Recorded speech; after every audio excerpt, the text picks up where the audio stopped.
Welcome everyone, welcome to the channel. So how to change your home screen style from standard to draw in any Android phone. So today we have this Android phone. Basically it's an old phone, but let me show you how to change from standard to draw. Let's say you have this menu and there's no main menu. So what we can do, get into the settings. In the settings you can see home screen and wallpaper. Choose that. So here we have home screen style. Choose standard, so which is already on standard. So I'm gonna choose draw.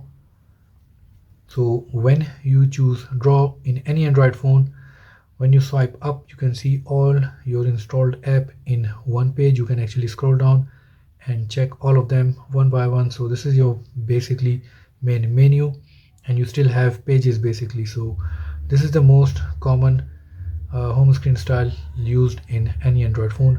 So thank you for watching. If you learned something from this video, please subscribe to the channel so we can make more videos.